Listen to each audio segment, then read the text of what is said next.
Hello viewers, once again you are welcome to constructionwizardtv. On this platform we educate, we share information relating to construction and all the tips that will help you complete your building project. We also take up consulting services and project management for individuals who wants to build. We also design and build for all kinds of building projects from residential to commercial.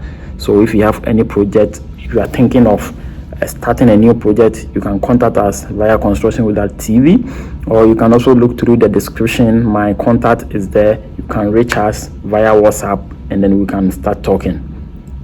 In today's video, I'll share with you how a client of mine almost lost his land and a 4-bedroom house he was putting up. Before we continue, subscribe to the channel if you've not done so. Like the videos because it will help us to produce such educative videos. Share it with friends and family, and for all you know, it will go a long way to benefit them. Like I mentioned in this video, because of the narration and because of how things happen, I'm not going to put up any names for security reasons. So a client of mine engaged my team to supervise and manage his building project for him and for us. Each time we take up project, the first thing is to vet all the documents before we proceed. So in this project it was the same, and after a thorough check by our team, we agreed with all the documentations and started working for our client. And you know, in Ghana usually it is expected that when you start a new project you will have unquote issues with land guards coming around to ask questions, but in this instance there was nothing like that. So everything ran smoothly, and then we completed the foundation, which is the substructure. So we completed it and then we didn't have any issue. Then we decided to proceed to the superstructure, and then the superstructure, it was in phases. So phase 1, we were going to do the block work up to the underside of the first floor slab, and then the first floor slab will be the second phase for the second level. So we proceeded to the superstructure. So after laying the blocks up to the lintel level, we dispersed the working team for weekend. You know, they had worked for a couple of weeks and they were tired, so they needed to go on break. So we dispersed them to go for weekends. And then on Saturday morning, I had a call from my client that all the blocks that we laid has been demolished. Quickly, myself and my partner, we ran to the site to assess the situation, and fortunately the client also joined us. Initially, the client thought that because it had rained the previous night, the windstorm might have caused it. But viewers, with my background and an experience in this field, I knew it wasn't possible that just a storm or a rain will cause the blocks to calm down. But then we just had some few conversations, agreed, and then proceeded with it. So we salvaged all the blocks and then continue again.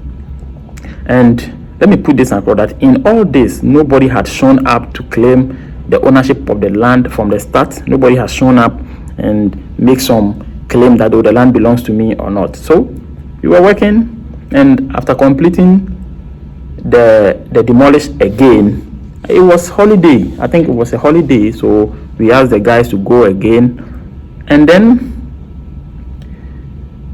another team came to the site to demolish the blocks. So now my client, felt that or realized that there is something going on. So he also contacted the one who sold the land to him, and let me put it across that the one who sold the land to my client is a lawyer and works with the Lands Commission. So he knows all the nitty-gritty and every information you need to know about lands, because that's where he works. So he sold the land to my client. Now my client contacted him and he said, oh, there is nobody, he's the real owner, there's nobody or there's no third party, so my client can go ahead and do his project. And my client was also smart. Let me say it. He was very smart. He installed a CCTV camera on the site so that each time or whoever comes there, it will capture the person and then sends a signal to him so he can monitor the activities on the site. So because he installed a CCTV, nobody showed up on the site, and we continue and then finish up to the lintel, did our decking, slabbed, and then cast the concrete for the ground floor, for the first floor. So we needed to take a break. We took a break, and then during that time, now my client started seeing some signs that a real estate developer has entered the place and has started developing the entire area, because it was a very vast land and it was only my client who had started something. So all the other lands there were undeveloped.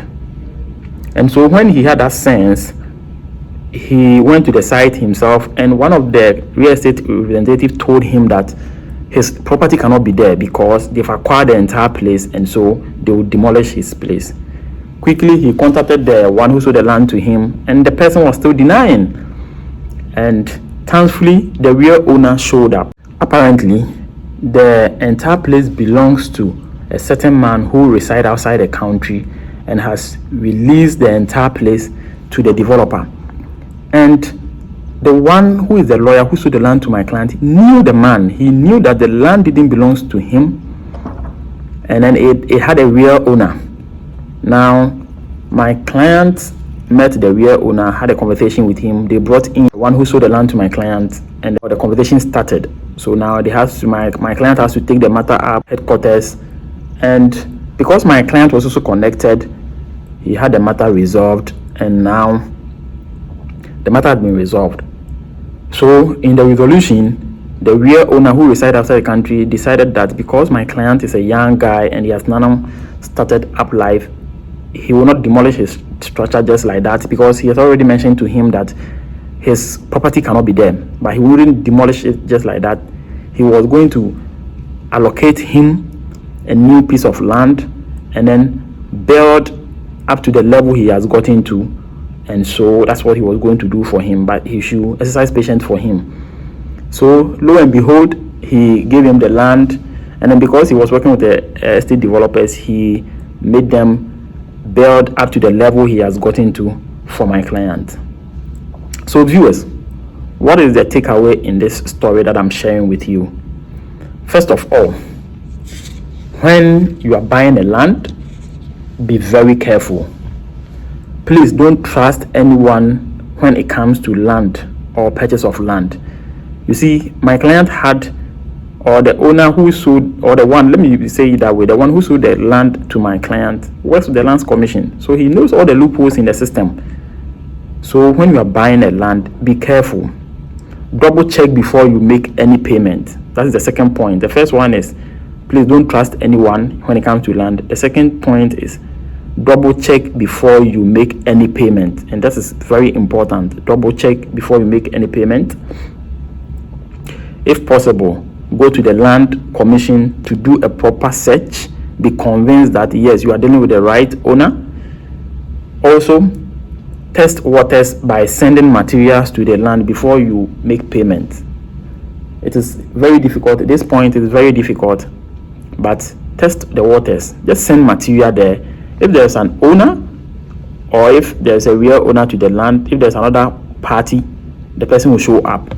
You can also go there, ask people living around if or they have any issue relating to that land. Viewers, I decided to share this one because it's happened and I knew about it, and I wanted to share with you so that when you want to buy a land in Ghana, you'll be careful, and then you make sure you are dealing with the right person. Thank you for watching. Share it for friends to also benefit. See you on the other side. Bye bye.